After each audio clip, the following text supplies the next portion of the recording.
உங்களுக்கு புத்தாண்டு நல்வாழ்த்துதல்களை தெரிவித்துக் கொள்கிறேன். கடந்த 9 வாரங்களாக வெளிப்படுத்தின விசேஷத்திலிருந்தும் ரகசிய வருகைக்கு நாம் எவ்வளவு சமீபமாக இருக்கிறோம் என்பதை குறித்தும் ஆதாரபூர்வமாக படிப்படியாக நாம் கற்று வருகிறோம். இது புது வருடமாக இருப்பதனால ஒரு சின்ன பிரேக் எடுத்து நம்ம அந்த ரகசிய வருகைக்கு எப்படி நம்மளை இந்த புது வருடத்துல ஆயத்தப்படுத்தி காத்துக்கொள்வது என்று சொல்லி தேவனுடைய கட்டளைகளிலிருந்து சில காரியங்களை பார்ப்போம். மிகவும் மிகவும் சுவாரஸ்யமான ஒரு செய்தி இதுவும் கூட. சோ நீங்க ஜெபத்துடன் காத்திருங்க. கர்த்ததாமே உங்களை ஆசீர்வதிப்பாராக. எங்களுக்கு நீங்க யூரோப்ல இருந்தோம், மிடில் ஈஸ்டர்ன் கண்ட்ரீஸ்ல இருந்தோம் நிறைய பேர் போன் அடிச்சு இந்த இரண்டாம் வருகையின் செய்தியெல்லாம் எவ்வளவு ஆசீர்வாதமாக இருந்தது, எவ்வளவு நீங்க அதனால தொடப்பட்டீங்கன்னு சொல்லி நீங்க சொன்னீங்க. அதை குறித்து எங்களுக்கு ரொம்ப சந்தோஷம். நீங்க எங்களை ரொம்ப என்கரேஜ் பண்றீங்க. அதுக்காக உங்களுக்கு ரொம்ப நன்றிகளை ஏறெடுக்கிறேன். உங்களுக்காக நாங்க தொடர்ந்து ஜெபித்துக் கொள்வோம். ரெண்டாவது, இன்றைக்கு பார்த்தோம்னா நான் ஒரு மெடிக்கல் டாக்டர். கர்த்தர் அமெரிக்காவுக்கு சில வருடங்கள் கொண்டு சென்றார். அங்க என்னை ஆயத்தப்படுத்தினார். Character test, faith test, word test and obedience test. அதாவது குணத்துல பரீட்சை வச்சு பாக்குறாரு, அதன் பிறகு விசுவாசத்துல பரீட்சை வைக்கிறாரு, அதன் பிறகு வசனத்துல ஸ்ட்ராங்கா இருக்குமான்னு பரீட்சை வச்சாரு, அதன் பிறகு ஒபீடியன்ஸ், ஆண்டவர் சொன்ன உடனே எஸ் பாஸ் சொல்லி கீழ்ப்படிவோமான்னு சொல்லி ஒரு பரீட்சை வச்சு பாக்குறாரு. சோ அதுல நம்ம ஒவ்வொருத்தருமே வெவ்வேறு படிகள்ல ஸ்டேஜஸ்ல நம்ம இருப்போம். அதே மாதிரிதான் ஆண்டவர் எனக்கும் நிறைய டெஸ்ட் வைத்தாரு. படிப்படியா ஸ்டேஜ் பை ஸ்டேஜ் ஸ்கூல்ல இருக்க மாதிரியே தான் 3rd great, 5th great, 8th great, 10th great இருக்கிற மாதிரி வைத்தாரு. அப்புறம் PhD லெவலுக்கு டெஸ்ட் இருந்த மாதிரி இருந்தது. ரொம்ப ரொம்ப கஷ்டமா இருந்தது. கர்த்தருடைய மிகுந்த கிருபையினால அந்த டெஸ்ட்ல நான் பாஸ் பண்ணிட்டே வந்தனால கர்த்தர் ஒரு ஸ்டேஜ்ல சொன்னாரு, நீ இப்போது போதர்களுக்கு போய் பிரசங்கம் செய்யலாம் என்று சொல்லி கர்த்தராகவே போதர் கூட்டங்களை ஓபன் பண்ணி கொடுத்தாரு. அப்போ ஒரு 30 பாஸ்டர்ஸ் கான்ஃபரன்சஸ்ல பேசுறதுக்கு ஆண்டவர் கிருபை செய்தார்.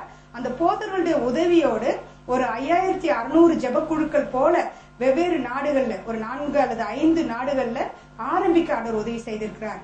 அதாவது ஒவ்வொரு சபையும் அவங்கள சபையை சுற்றி இருக்கிற ஜனங்களுடைய ரட்சிப்பிற்காக திறப்புல நிற்கணும். திறப்புல நின்று ஜெபிக்கும் போது ஒரு ஆத்துமா கூட அவங்க சபையை சுற்றி ஜெபம் இல்லாமல் போகாது. ஒவ்வொரு ஆத்துமாவும் ரட்சிப்பை கண்டு கொள்ளுவாங்க.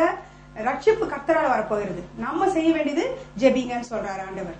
சோ நம்ம ஒவ்வொரு சபையும் அவங்க சுற்றி இருக்கிற வீதிகளுக்காகவும், அவங்க சபையை சுற்றி இருக்கிற வீதிகளுக்காகவும், ஒவ்வொரு ஆத்மாவும் ஒவ்வொரு விசுவாசியுமே நம்மளை சுற்றி இருக்கிற வீதிகளுக்காகவும், நம்மளை சுற்றி இருக்கிற ஒவ்வொரு ஆண் பெண் குழந்தைக்காகவும், நம்ம சிட்டியில இருக்கிற ஒவ்வொரு ஆத்மாவுக்காகவும் திறப்புல நிற்கணும். அந்த ஆத்மாக்கள் நரகத்துக்கு போயிடக்கூடாது ஆண்டவரே, பரலோகத்துக்கு போகணும் ஆண்டவரேன்னு சொல்லி திறப்புல நிக்கணும்னு சொல்லி ஆண்டவர் எதிர்பார்க்கிறார். அததான் அந்த சத்தியத்தை சொல்லும்படியாக சொன்னார். அதை நான் அநேக சபைகள்லயும் போதர் கூட்டங்கள்லயும் சொல்லி கொண்டு வர்றேன். கர்த்தருடைய நாமம் மகிமையடைவதாக, கர்த்தருடைய சித்தம் நிறைவேறுவதாக. 2 வருடங்களாக மிகுந்த போராட்டத்துக்கு பிறகு இந்த புத்தகத்தை எழுதி முடிக்க ஆண்டவர் உதவி செய்தார்.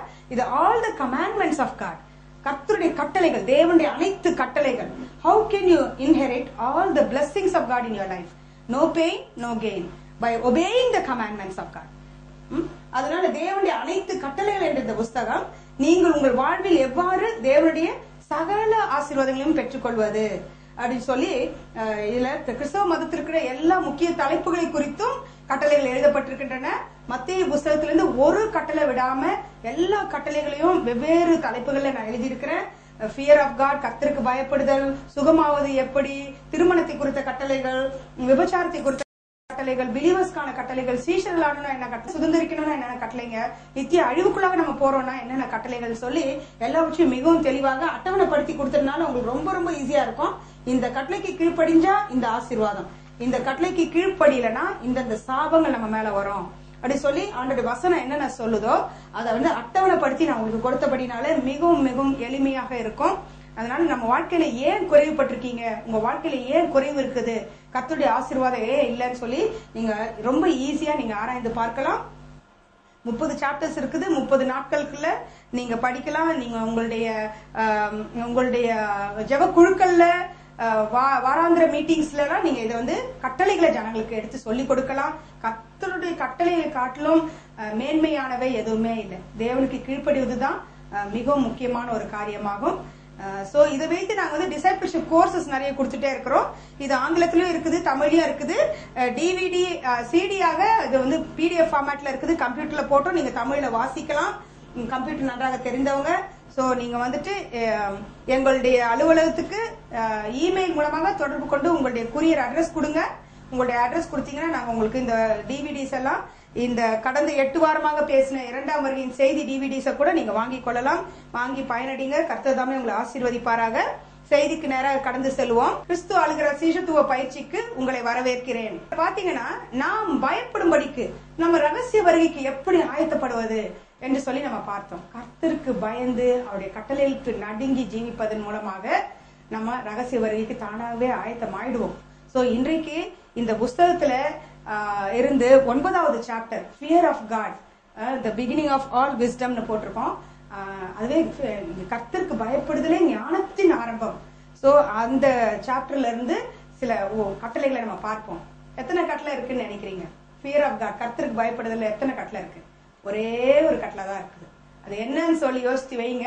நம்ம அதுக்குள்ள எப்படிப்பட்ட தேவனை நம்ம வணங்குறோம், ஏன் இந்த இயேசு ராஜாவுக்கு நம்ம பயப்படணும் அப்படி சொல்லி நம்ம பார்ப்போம். நாம் பயப்படும்படிக்கு இந்த இயேசு யார் அப்படின்னு பார்த்தா, யோவான் ஸ்நானகன் சொல்றாரு, இவர் தேவனுடைய குமாரன், உன்னிடத்தில் பிறக்கும் பரிசுத்தம் உள்ளது தேவனுடைய குமாரன், உன்னதமானவருடைய குமாரன் என்று அழைக்கப்படுவார்னு சொல்றாரு. ஆனா இங்க இயேசுவே என்ன சொல்றாரு, நான் தேவனுடைய குமாரன் என்று சொல்றாரு. யோவான் 10:36 பார்க்கிறோம், நான் தேவனுடைய குமாரன் என்று இயேசு சொல்றாரு. ஏன்னு பாத்தீங்கன்னா, இயேசுவின் கல்லறை மாத்திரம்தான் இன்றைக்கும் இந்த உலகத்துல காலியாக இருக்கிறது. அவர் உயிர்த்தெழுந்த ஒரு கர்த்தர். ஹல்லேலூயா! அவர் உயிர்த்தெழுந்த ஒரு கர்த்தர். அவர் இங்கே இல்லை, தாம் சொன்னபடியே உயிர்த்தெழுந்தார். கர்த்தரை வைத்த இடத்தை வந்து பாருங்கள் அப்படின்னு சொல்லி வேதத்துல மத்தேயு 28ஆம் அதிகாரம் 6-7 வசனங்கள்ல போடப்பட்டிருக்கிறது. நீங்க சீக்கிரமாய் போய் அவர் மரித்தோரிலிருந்து எழுந்தார் என்று அவருடைய சீஷர்களுக்கு சொல்லுங்கள் என்று தூதன் மரியாளிடம் சொன்னதை நம்ம படிக்கிறோம். மத்தேயு 28ஆம் அதிகாரம் 6-7 வசனங்கள்ல. சோ அவர் சொன்னபடியே உயிர்த்தெழுந்த ஒரு கர்த்தரா இருக்கிறாரு. இன்றைக்கும் நீங்க இஸ்ரவேல் தேசத்துக்கு போய் பாத்தீங்கன்னா அவருடைய கல்லறை மாத்திரம்தான், இயேசு ராஜாவுடைய கல்லறை மாத்திரம்தான் காலியா இருக்கிறத பாப்பீங்க. அது நாங்க உங்களுக்கு படமா நாங்க காண்பிக்கிறோம்.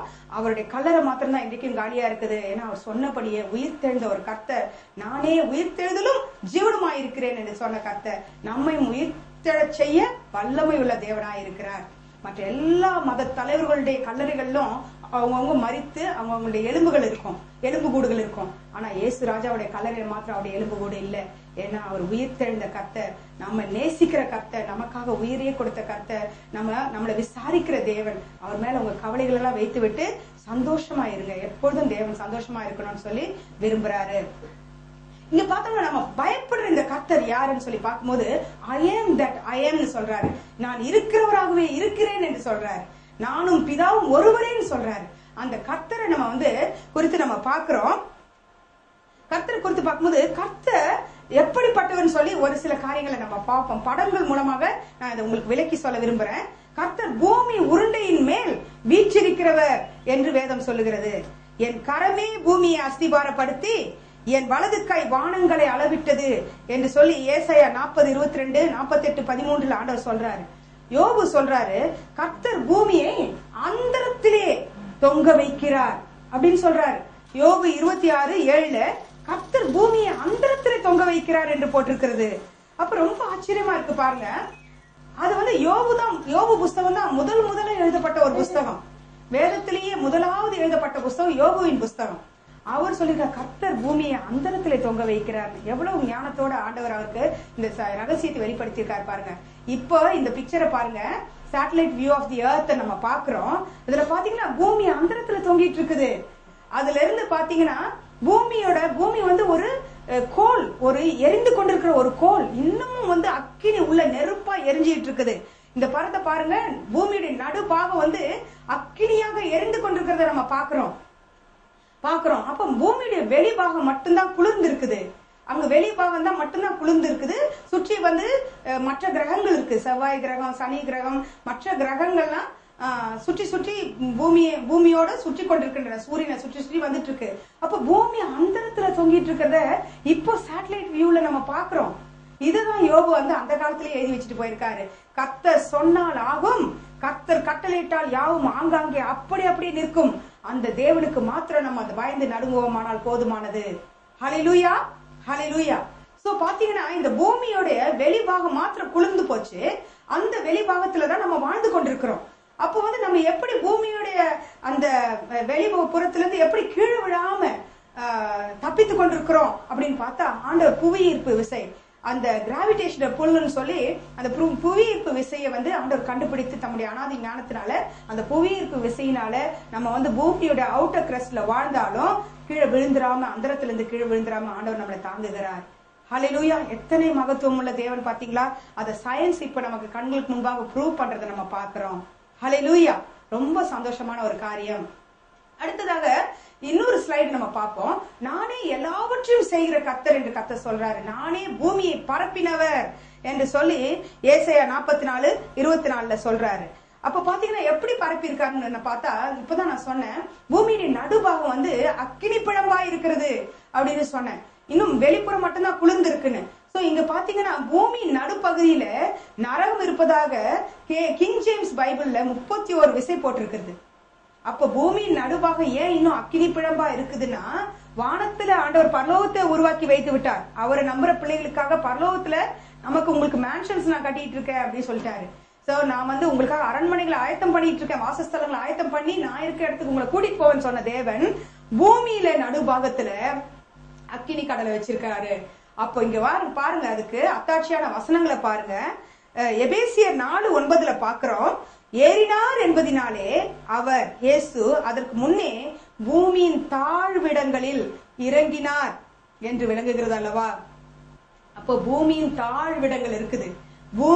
பூமியில தாழ்விடங்கள்ல இறங்கினார் என்று விளங்குகிறது அல்லவா என்று எபேசியர் 4:9 ஆண்டவர் சொல்லுகிறார்.